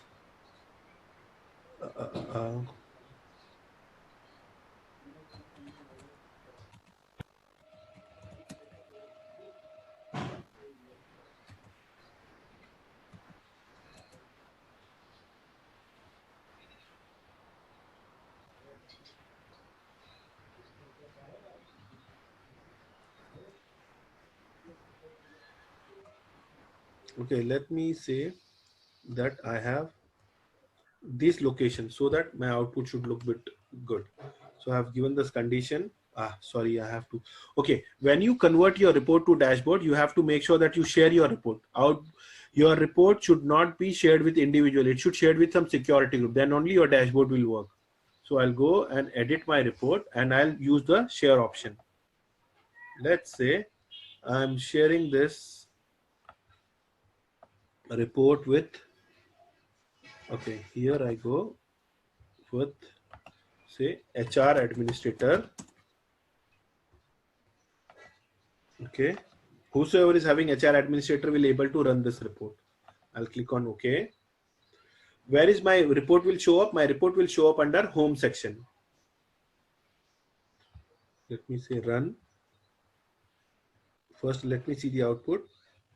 Okay, I'm getting the correct output. Now let me go back to home. Now home means my landing page. Here, if you see, still my worklet is not available. My worklet name is test 143 or 1234. So if I want my report to be updated here, I'll go see. Now you see how many worklets are here? 20 worklets. So at the limitation of Workday, it can accommodate 20. Now let me go back. There is one task called maintain dashboard.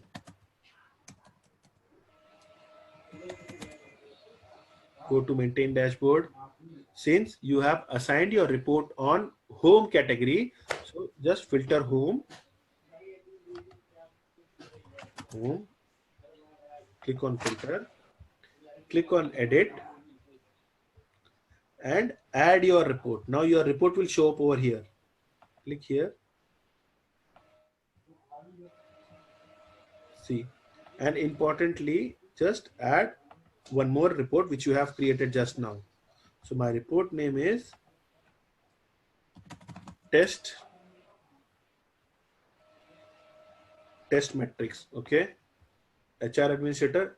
Once you click on required, it will automatically show up. If you not click on required, what will happen? You have to manually do that. So as of now, let me show you the manual approach. I am not clicking on this required. Let me click on OK. When you have not clicked on required, what will happen? You have to go to home page.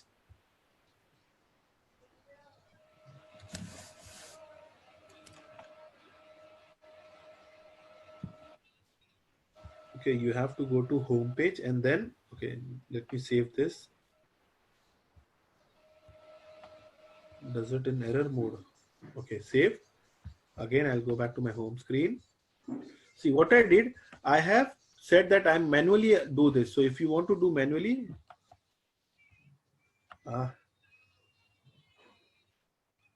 now here I'll add manually. Let's say test and enter. Okay, test metrics. So what I did, I have added my workload where under home screen. Now click on OK. If you see that your report will show up under your home screen. Just refresh.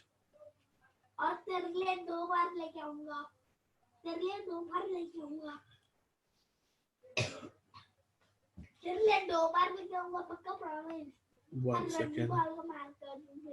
Okay. Importantly, since I have to log out because I have added the workload recently, let me close and log in again. So I'll just close. I'll go and log in again.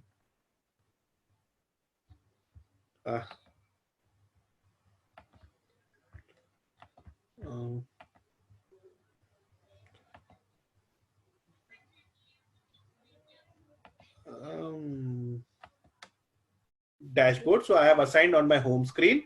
Once you assign that, you just log in and log out, your report will show up. So once you click on that metrics report, your report will automatically run based on your security.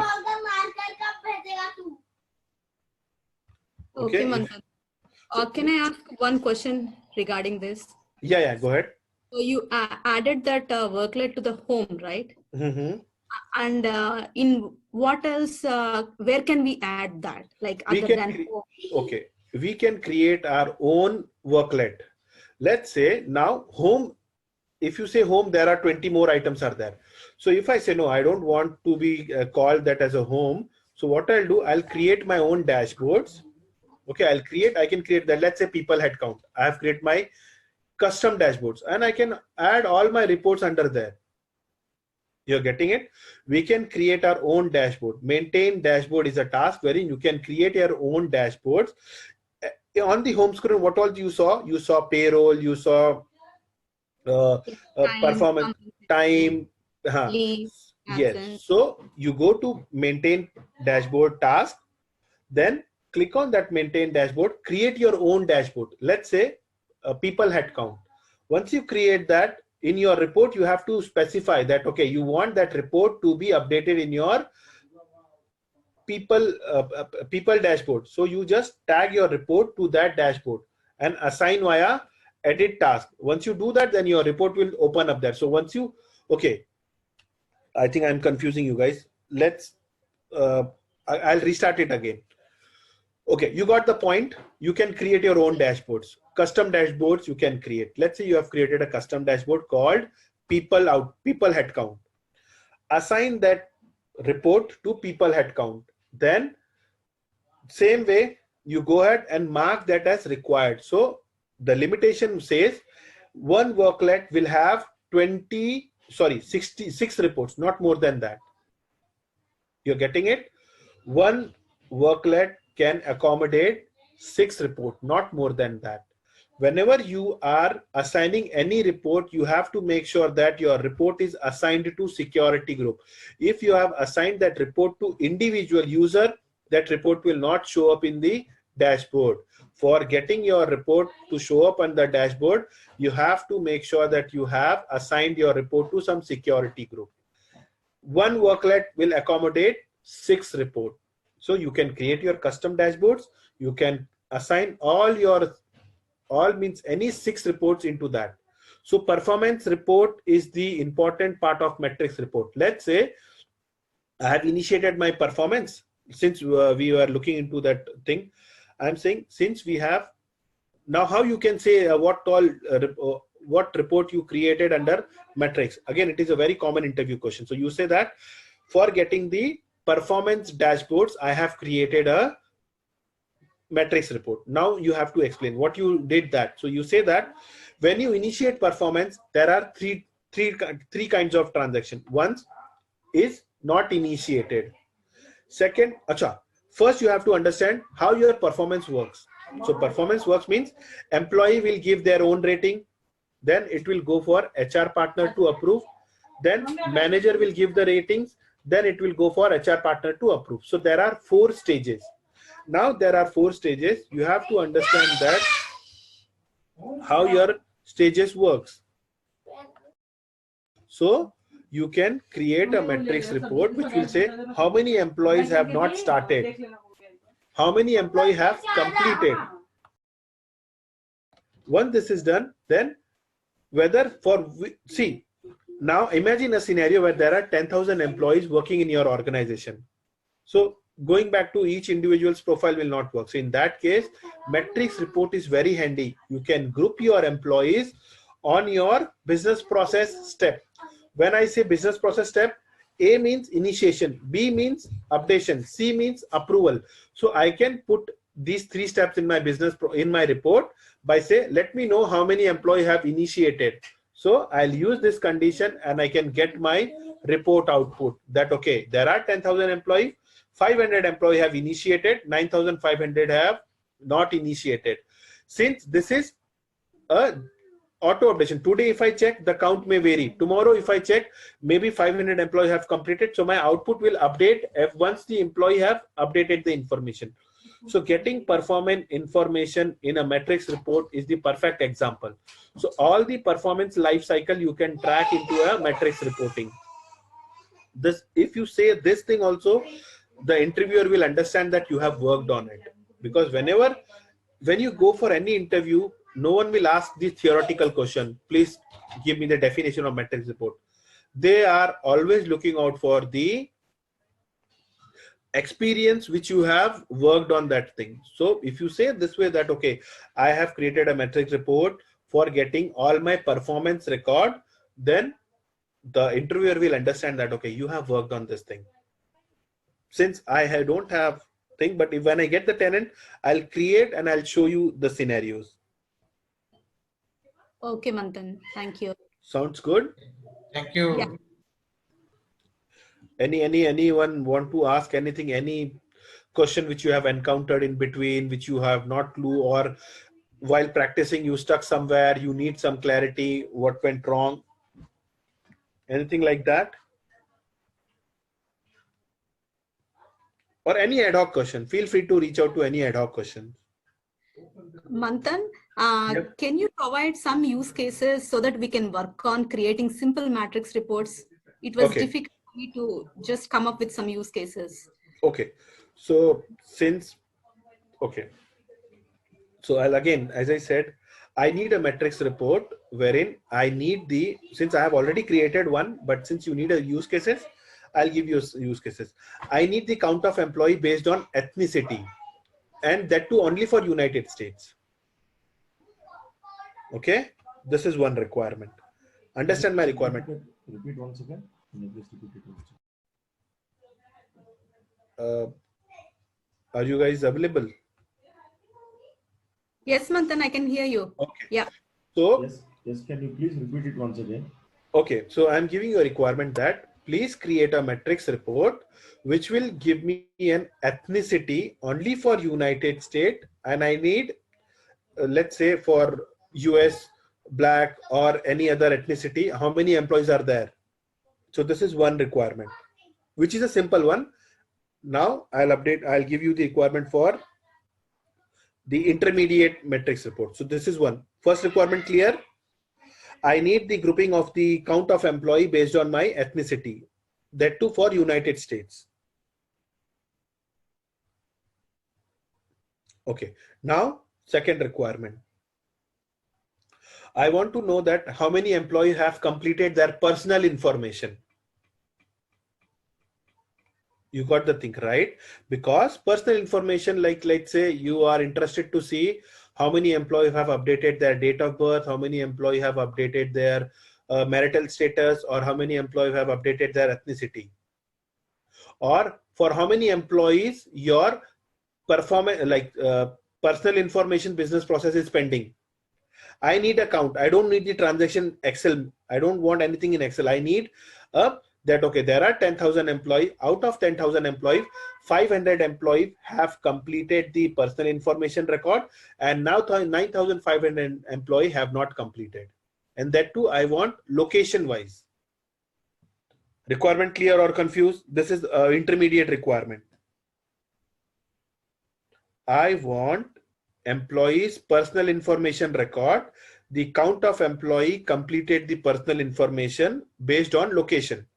I'll give you a hint. What you can do is, again, all worker will not do this. You have to use a business process transaction as a data source. Use this data source. Under filter, use a business process called personal information and group that information based on your workers. So what will happen? Your business process transaction will take only personal information change.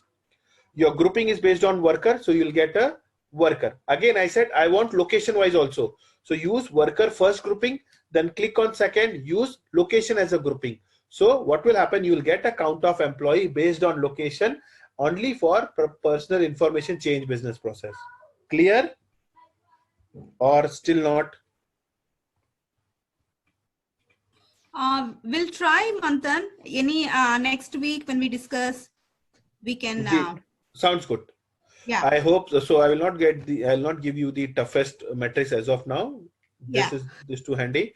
Okay. If I come across now again one interview question which is for you. You guys see into it and let me know.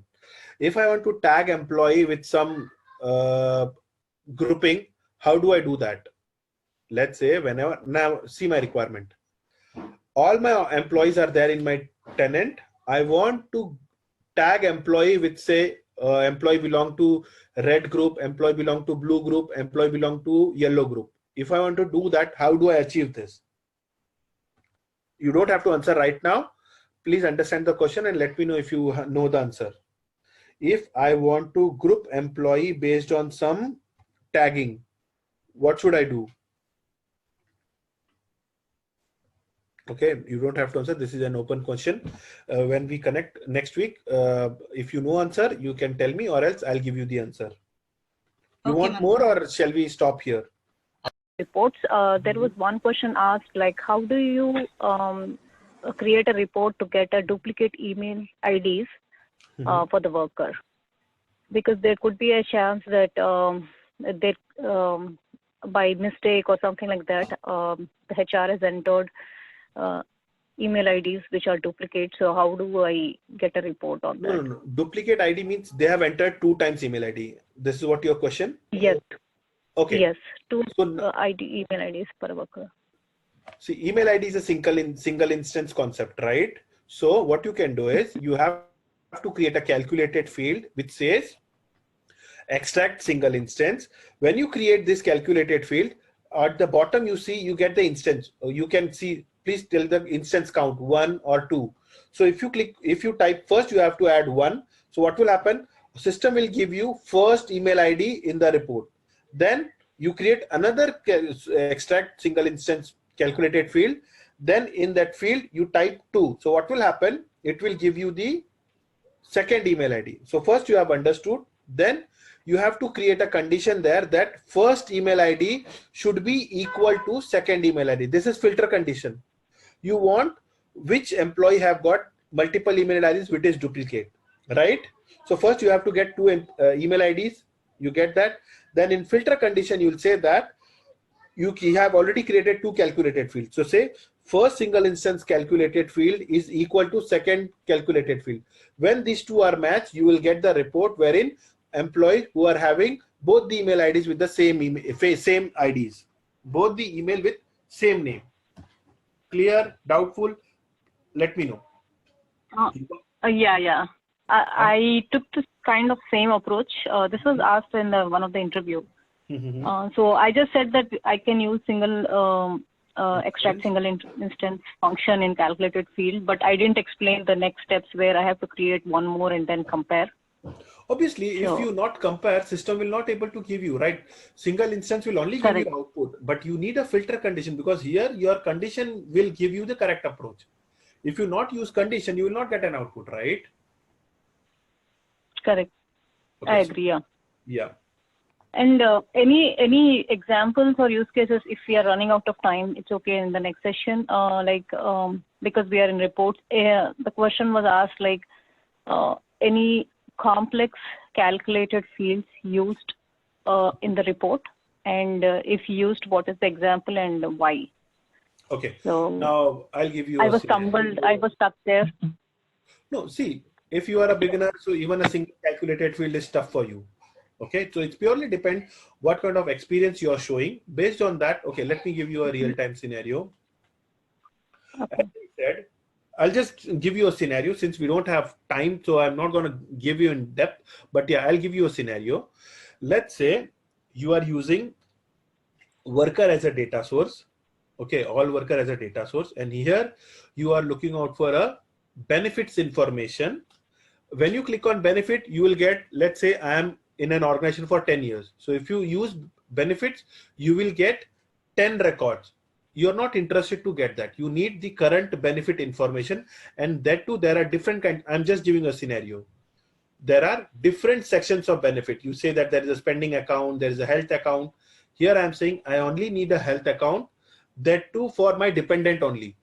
I have added the 3 conditions out here. In one report, I'm saying I need a benefit information for my current enrollment. First condition.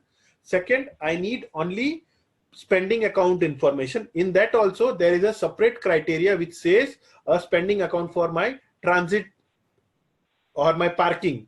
So in one report, I am asking you to 3, and all these 3 fields are not achieved via worker.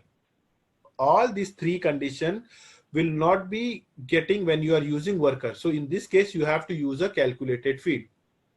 So what approach you'll follow? First, you'll create a condition true or false, which will give you under benefit events as a business object. You have to create that condition that my benefit should be having spending account. So you have created first condition. Secondly, since this condition you have to put under single instance, wherein based on this condition you will get an output. Once this output is there, then you have to create another calculated field, which is lookup related value, to get your current assignment of the business benefit. Clear? Understood? I think it is confusing since we are not in front of tenant. If this would have been scenario in the tenant, I would have explained you how you can use a multiple calculated field to achieve one. So this, you can say this is a yeah, it's kind of confusing. I didn't get all of it. Maybe next week we can see when the tenant is up. Yeah, tenant is up. Maybe the server has to restart it. Again, there is too much to digest. So if you say 2 years, so for 2 years, the kind of question varies. If you say 5 years into Workday, the kind of question will vary. So depending upon your work experience, interview varies. So if you tell me that what kind of experience you are showing, based on that, I'll give my real-time scenario. At some point in time, if I say you're 2 years, and if I'm giving a high level of example, you're not able to understand. For 2 years, the questions are predefined for the interviewer. So next, first we'll understand what kind of experience you're showing in your resume. Based on that, we will define our interview. Understood?